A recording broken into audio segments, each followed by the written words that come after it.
Hey there, folks. Welcome back. And if you're here for the first time, welcome in general.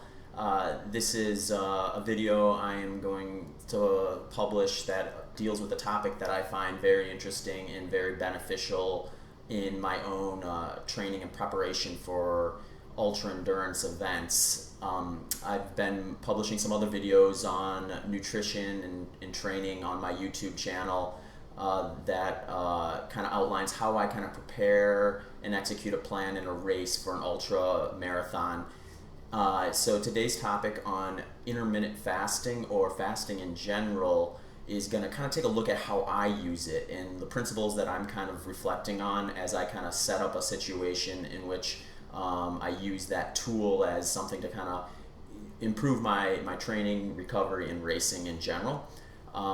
If you're interested in fasting or intermittent fasting just in general, I would definitely encourage you to check out some of the other resources that are out there that look at it from a more traditional standpoint as opposed to that of someone training for an ultra endurance event. Because like my nutrition protocol, I'm very confident that lifestyle is a huge factor when you're looking at things like nutrition, the timing of various macronutrients, and using tools like fasting as well.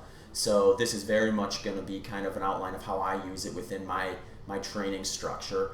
When I'm training for a race throughout the year, I'm in various different stages. So there's definitely stages where I'm at rest a lot more and my training volume and intensity is a lot lower, in which case I'm expending a lot less energy. And then there's times when I'm in full-blown training mode and expending loads of energy and sometimes metabolizing probably 2 to 3 times my resting metabolic rate. So those are like two different windows that we're looking through. So I'll talk a little bit about how I kind of use intermittent fasting within those different lifestyle points, and when I would maybe even try to avoid it for the most part during training and racing. So fasting is kind of an interesting thing for me. The way I look at it is I try to look at it as a tool and analyze how I can use that tool to kind of get me to have better training sessions, better recovery, and ultimately a better race. So the way I look at intermittent fasting and fasting is that it's encouraging my body to kind of be efficient and use fat as a primary fuel source. So that, coupled with my high-fat diet, is going to really kind of put me in a position to be able to utilize those fat stores during long training sessions or races. And the other thing I find important about the fasting principles are that essentially what you're doing is you're letting your digestive system rest. And I look at rest as something that's pretty holistic. You need rest from a variety of things, from mental tasks, physical tasks, and I don't think that digestion is really any different. I think there's some benefit in letting your digestion kind of settle down and let your body kind of catch up on that side of things as well, and take a break from processing all these different foods and things that we're putting into our body. So when I look at intermittent fasting and fasting in general, I'm looking at it from that side of things as well. So I would say when I would use a more structured, specific fasting protocol in my own lifestyle, it's going to be skewed a little more towards those lower training periods of the year. So like after I finish a big race and I'm going to spend a couple weeks kind of just focusing primarily on recovery. If I'm doing anything, it's very low intensity and usually relatively short in volume as well. So those are days where my energy demands are quite a bit lower.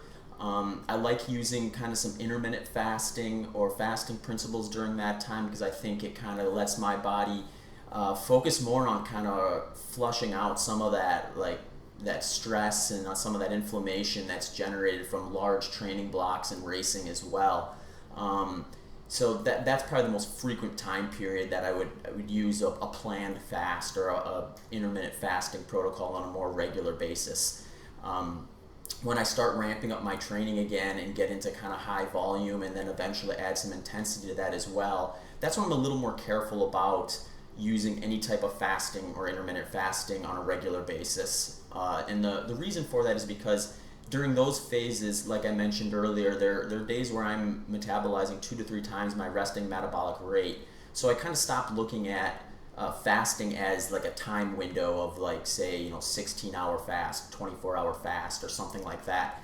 I look at it a lot more on like the amount of energy I've expended in this window of time, because I definitely don't want my body to start kind of gravitating more towards this scarcity type mindset. So I'm a little more careful during those stages of training.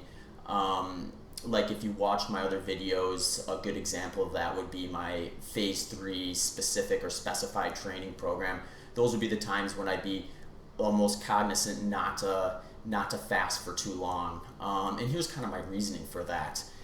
When you look at a fast with someone with a pretty normal lifestyle who maybe goes to the gym a few times a week and works out maybe an hour a day at the most, they can very much, especially if they have a foundation of fat as their fuel, do a longer fast or a more routine everyday intermittent fast, or do like that window to eating that you sometimes see where people pick like a 6 to 8 hour window during the day where they eat all their foods, and then the rest of the time they're letting all that stuff kind of process and they're resting their digestive system. So they kind of have that time metric. Where I try to skew things a little differently in some of that higher training blocks is, rather than looking at it as a time interval, I look at it as an energy interval. So to kind of put a picture on that, like I want you to imagine if I ate dinner at, say, 6 p.m. one night, and then went to bed a few hours later, and then woke up in the morning and went for a 3-hour run, and then say I ate my first meal at 10 a.m. I'm looking at a pretty decently long intermittent fast in general. But then when I also couple on top of it the amount of energy I expended during that run, in terms of a sedentary person, the energy expenditure is getting up there pretty high. If you do the math, it's getting up into like that 24-30 hour range, and sometimes more if it's a really long run or an intense run. So that's the type of message I don't necessarily want to send my body on a regular basis.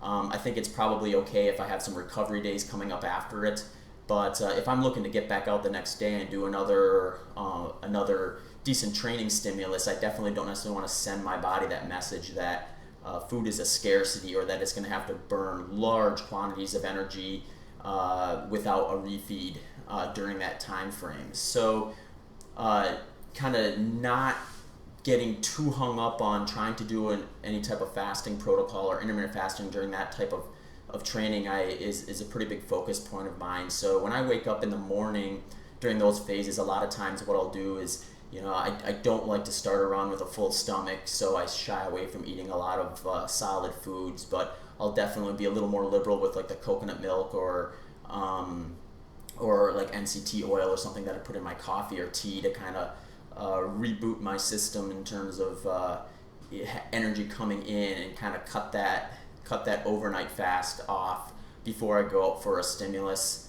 And then there's other times in my training too where sometimes maybe I won't put that fuel in my coffee or something in the morning, but I will bring some products out with me to kind of test to see how they would work when I'm preparing for a race and trying to dial in my race day nutrition plan as well.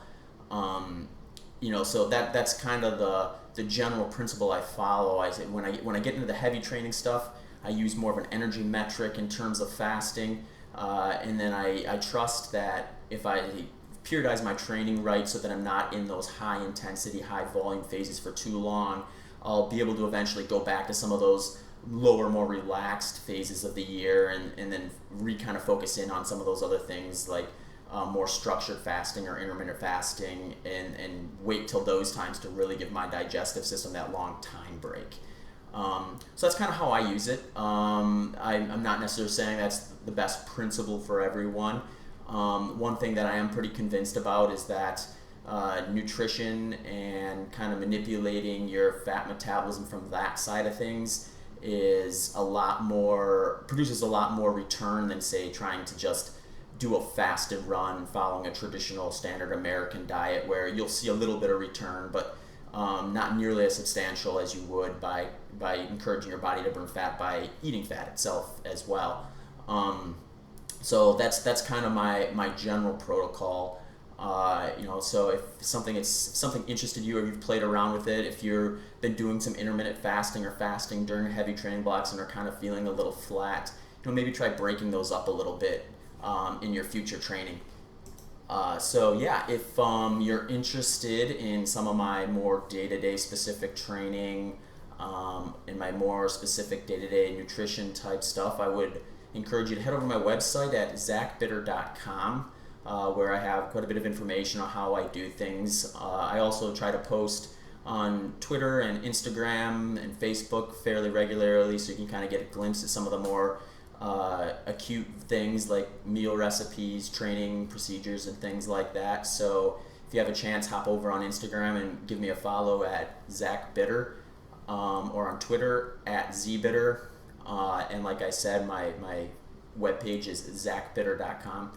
So thanks for tuning in, and I look forward to hearing from anyone about their personal fasting, intermittent fasting processes and strategies, and kind of how they've seen them work and play out in their own training and racing.